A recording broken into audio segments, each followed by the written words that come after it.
bakit ba naman yung bagay na gagawin nating ukol sa Diyos, uurasan natin?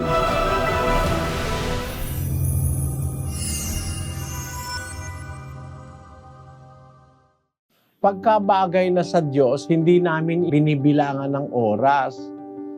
Kasi, halimbawa, ikaw meron kang nobyo, halimbawa, o kaya may asawa ka na, kung ano man ang, nung bang nagliligawan kayo, sasabihin mo dun sa nobyo mo, o 1 oras lang, ha?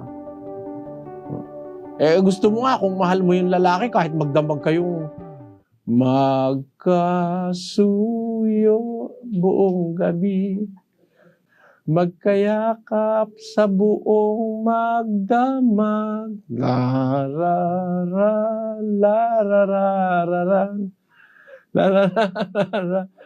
Tinan mo nga yun, pag nagmamahalan kayo ng nobyo mo, magdamag hindi mo inuurasan Sinabi mo na ba, halimbawa, naghahalikan kayo ng nobyo mo, kumalas kang bigla, 2 oras na, tama na. Walang ganun. Kung yung bagay na sa laman, hindi natin kinukwentahan ng oras. Yung mga sugarol, tingnan mo. Kahit umagahin sa sugalan, payag sila Bakit ba naman yung bagay na gagawin nating ukol sa Diyos, uurasan natin? Tingnan mo, bibigyan kita ng halimbawa sa Gawa 20, versikulo 7. At ng unang araw ng sanglinggo, nang kami nangagkakapisan upang pagputol-putuli ng tinapay, si Pablo ay nangaral sa kanila na nag-aakalang umalis sa kinabukasan at tumagal ang kanyang pananalita hanggang sa hating gabi. At may maraming mga ilaw sa silid sa itaas na pinagkakatipunan namin. At may nakaupo sa durungawan na isang binatang nagngangalang Eutiko na mahimbing sa pagtulog. At samantalang si Pablo ay nangangaral ng mahaba, palibhasa'y natutulog ay nahulog buhat sa 3 grado at siya'y binuhat na patay.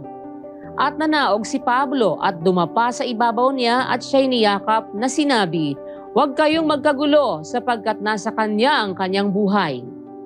At nang siya'y makapanhik na at mapagputol-putol na ang tinapay at makakain na at makapagsalita sa kanila ng mahaba, hanggang sa sumikat ang araw, kaya't siya'y umalis. Kahit mo nga yan, ang usapan nila, tumagal hanggang hating gabi. Naantok na siguro si Eutiko, nahulog, patay. Ginawa ni Pablo, dinapaan niya, tapos sabi niya, "Huwag kayong matakot, hindi siya patay, buhay pa siya." Tapos nagputol-putol sila ng tinapay, pagkatapos nagsalita siya uli ng mahaba, hanggang sa sumikat na araw. Bibir mo kung gaano kahaba yun.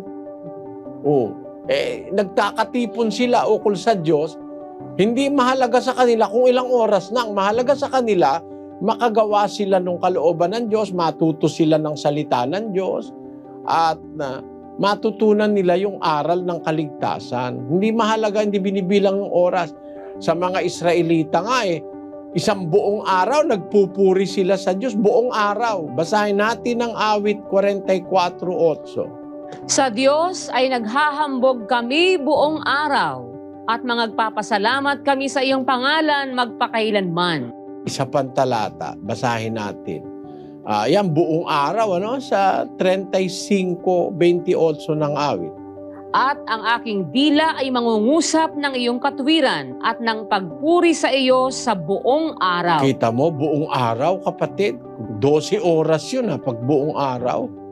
Kaya, hindi natin nilalagyan ng disiplina ng oras kung gaano kahaba. Maaring matapos ng maaga, maaring matapos ng medyo gabi, maaring hating gabihin, kumporme sa mga pinag-aaralan at pinag-uusapan ng magkakapatid. Kung may kaligayahan ka sa Diyos, kagaya nung maligaya ka dun sa nobyo mo, nobya mo, asawa mo, hindi ka nagbibilang ng oras. Di ba ganon? Kahit nga, wag na kayong matulog Pagka nagmamahalang kayo gaya nga nung kinakanta ko na bagay hindi ko kanta yun. Dahil narinig ko lang sa radyo yun.